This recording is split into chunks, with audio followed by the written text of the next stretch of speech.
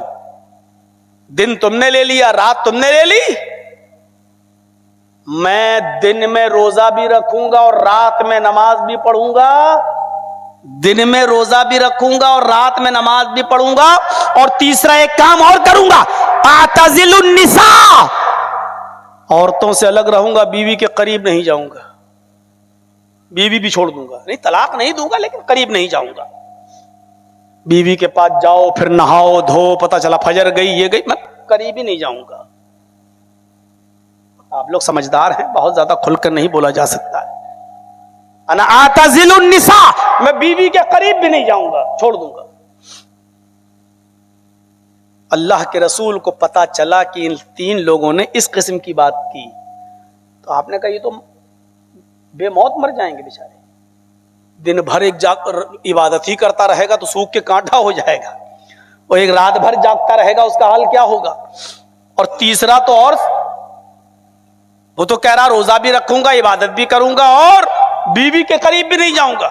تو آپ ان کے پاس آئے, آپ ان کے پاس آئے اور کہا میں نے ایسا ایسا سنا, انتم الذی قلتم کذا و کذا, کیا وہ تم ہی لوگ ہو جو ایسا ایسا کہہ رہے تھے؟ آپ نے ان تینوں سے کہا کیا تم وہ تینوں لوگ تم ہی ہو جو ایسا ایسا کہہ رہے تھے؟ قالوا نعم, ہاں. کہاں آپ, کہاں ہم؟ اے اللہ کے رسول آپ تو بخشے بخشائے ہیں, ہمیں تو اور زیادہ عبادت کرنا چاہیے. آپ نے کہا اچھا تم دن بھر روزہ رکھو گے؟ کہا جی. تم رات بھر نماز پڑھو گے؟ کہا جی. اچھا تو تم روزہ بھی رکھو گے, نماز بھی پڑھو گے اور بیوی سے الگ رہو گے؟ کہاں, ارادہ تو یہی ہے. آپ نے کہا اچھا سنو, اللہ سے ڈرنے والا کون ہے زیادہ, تم یا میں؟ نہیں, اللہ کے رسول آپ سب سے زیادہ اللہ سے ڈرنے والے ہیں. اللہ کا خوف تمہارے اندر زیادہ ہے یا میرے اندر؟ کہ نہیں اللہ کے ربی آپ کے اندر. اللہ کا نبی کون ہے, تم یا میں؟ کہ نہیں اللہ کے رسول آپ ہیں, اللہ کے نبی آپ ہیں, اللہ کے پیغمبر. تو اللہ کے نبی نے کہا جب میں نبی ہوں, میں رسول ہوں, اور تم میں سب سے زیادہ اللہ سے ڈرنے والا میں ہوں, تو میرے نقش قدم پہ تمہیں چلنا ہے. میرا حال یہ ہے کہ میں رات میں سوتا بھی ہوں اور نیند پوری کرنے کے بعد ایک آخری پہر میں اٹھتا بھی ہوں اور تہجد بھی پڑھتا ہوں. اور میرا ایک اصول یہ ہے کہ نفلی روزے رکھتا بھی ہوں اور چھوڑتا بھی ہوں, مسلسل نہیں رکھتا ہوں, کبھی رکھ لیا اور کبھی چھوڑ دیا. اور میرا اصول یہ بھی ہے کہ میں اپنی بیویوں کے قریب بھی جاتا ہوں, اپنی بیوی سے بھی ملتا ہوں. آپ نے فرمایا یہی میرا طریقہ ہے. تم بھی نفلی روزے رکھنے کا بہت شوق ہے نا, تو رکھو, مہینے میں 3 روزے رکھ لیا کرو, ہر ہفتے 2 روزے رکھ لیا کرو, جمعرات کے دن کا اور سوموار کے دن کا. مہینے میں 3 روزے رکھ لیا کرو, ایام 20 کے. اجازت ہے تمہارے لیے, لیکن کبھی نہیں چھوڑیں گے, یہ ظلم ہے اپنے آپ پر. آپ نے کہا کہ رات کو سونا بھی ہے, اس لیے کہ تمہارے اوپر تمہاری آنکھ کا بھی حق ہے. تمہیں بیوی کے پاس بھی جانا ہے, اس لیے کہ تمہارے اوپر تمہاری بیوی کا بھی حق ہے. تمہیں روزہ چھوڑنا بھی ہے اور رکھنا بھی ہے نفلی, اس لیے کہ تمہارے اوپر تمہاری صحت کا اور تمہاری جوانی کا بھی حق ہے. آپ نے تمام چیزیں بتانے کے بعد فرمایا یہی میرا طریقہ ہے, یہی میری سنت ہے. فمن رغب عن سنتی فلیس منی, اگر میرے اس طریقے سے تم نے منہ موڑا, میرے اس طریقے سے اگر تم نے روگردانی کی, تو مجھ میں سے نہیں. رات بھر نماز پڑھنے کے باوجود مسلمان نہیں, دن بھر روزہ رکھنے کے باوجود مسلمان نہیں. بیوی کو چھوڑنا کوئی اچھی بات تھوڑی ہے, یہ شریفوں کی علامت تھوڑی ہے بیوی کو چھوڑ دیا جائے. میرے بھائیوں، اسی لیے مہاتما گاندھی جی نے کہا تھا، ستیہ اور اہنسا پڑھیے ان کی کتاب، انہوں نے کہا تھا کہ اگر کوئی مجھ سے پوچھے کہ بھارت میں اور ہندوستان میں کون سا قانون نافذ کیا جائے تو میں کہوں گا کہ جو قانون محمد رسول اللہ نے بتایا وہ، میں رام چندر جی کی اور کرشن جی کی مثال نہیں دوں گا. کیونکہ یہ لوگ تو بھگوان مانتے ہیں لوگ، اور انسانوں کے لیے بھگوان کی زندگی آئیڈیل نہیں ہو سکتی، انسانوں کے لیے انسان کی زندگی آئیڈیل ہو سکتی ہے. اس لیے عورتوں کے ساتھ ویسے رہو جیسے محمد رسول اللہ نے سکھایا، غلاموں کے ساتھ ویسے رہو جیسے رسول اللہ اپنے غلاموں کے ساتھ سلوک کیا کرتے تھے، یتیموں کے ساتھ وہ سلوک کرو جو محمد رسول اللہ نے کر کے بتایا، بیواؤں کے ساتھ وہ سلوک کرو جو محمد رسول اللہ نے کر کے بتایا. زندگی بھری پڑی ہے. یہ تو آج ویسٹرن کلچر ہے، پشچمی سبھیتا ہے. ہمارے پاس ایکسپرٹ ڈاکٹر موجود ہے، لیکن ہمیں جھولا چھاپ ڈاکٹروں سے علاج چاہیے، جو بتا رہا ہے شادی ایسے کرو، لیکن ہمیں تو کھانے میں وہی سسٹم چاہیے. شامیانے لگے ہوں گے، پنڈال لگے ہوں گے، پکوان لگے ہوں گے، اپنے ہاتھ سے نکالو کھاؤ کھڑے ہو کر، اور بےہودے اس کا نام رکھیں گے بفے سسٹم، جس کا نام ہونا چاہیے تھا سور سسٹم، جس کا نام ہونا چاہیے تھا گدھا سسٹم. برا لگے تو لگتا رہے، جس کا نام ہونا چاہیے تھا کتا سسٹم، اس کا نام رکھا جاتا ہے بفے سسٹم. ہمارے پاس ایکسپرٹ ڈاکٹر ہے، حکیم، بہترین ڈاکٹر، غیر مسلم اسی سے اپنا علاج کر رہے ہیں، لیکن ہمیں تو جھولا چھاپ ڈاکٹر چاہیے. ہم اس کے پاس جا رہے ہیں. جائیے، 1999 میں نے پہلی تقریر کی تھی بہار میں، 1925 میں 26 سال سے جا رہا ہوں. آج بھی جب میں کبھی ٹرین سے سفر کرتا ہوں تو صبح اٹھ کر ٹرین کے اندر میں دیکھتا ہوں مغل سرائے کراس کرنے کے بعد آج بھی بہار کی عوام 80% لوگ برش نہیں کرتے ہیں، دانت مسواک اٹھاتے ہیں اور صبح صبح مسواک کرتے ہوئے نظر آتے ہیں. بہار کے گاؤں میں نے دیکھا ہے آج بھی مسواک کا چلن ہے اور لوگ شوق سے مسواک کرتے ہیں. مسلمانوں کی بات نہیں کر رہا ہوں میں، غیر مسلموں کی بات کر رہا ہوں میں. غیر مسلم لوگ آج اس چیز کو اپنائے ہوئے ہیں. ہمیں تو ویسٹرن کلچر نے متاثر کر دیا ہے، ہم اس سے متاثر ہو گئے. میرے پیارے ساتھیوں، اللہ کے رات بھر نماز پڑھنے کے بعد بھی آپ نے کہا کہ تم مسلمان نہیں. یہ میری سنت ہے ہی نہیں. رات بھر نماز پڑھنے والا اور اس کو معمول بنانے والا جب اللہ کے نبی کہہ رہے وہ مجھ میں سے نہیں، تو رات بھر کرکٹ کھیلنے والوں، رات بھر کیرم بورڈ کھیلنے والوں، تمہارا شمار کن میں کیا جائے؟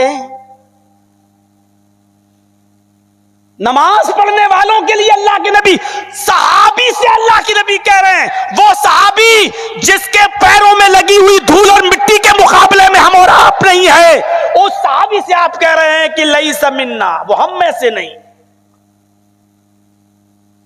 اس سے کہہ رہے ہیں. ہماری اور آپ کی حیثیت کیا ہے؟ مولانا صاحب کتنی بھی تقریر کر لو، 18 سال کے تھے تب سے سن رہا ہوں تمہاری، جب سے نہیں مانی تو اب کیا مانیں گے؟ تم بولتے رہو، ہم وہی کریں گے جو کرتے چلے آئے، کوئی بات نہیں. یہ تو ہونا ہی ہے. صبح ہو کے چائے کی دکان پر بیٹھ کر بس تبصرہ ہو جائے گا کہ پہلے نمبر پر فلاں کی تقریر تھی، دوسرے نمبر پہ فلاں کی تھی، تیسرے نمبر پہ وہ بولا، چوتھے. یہ تو امتحان ہے مولویوں کا، جہاں جاہل عوام مولویوں کو نمبر دیتی ہے، پہلے کون بولا، دوسرے کون بولا، تیسرا کون بولا. اکھاڑا بنا ہوا ہے یہ جلسہ، یہ اسٹیج اکھاڑا بنا ہوا ہے جہاں مولویوں کو جاہل عوام چائے کی ہوٹلوں پہ نمبر دیتی ہے.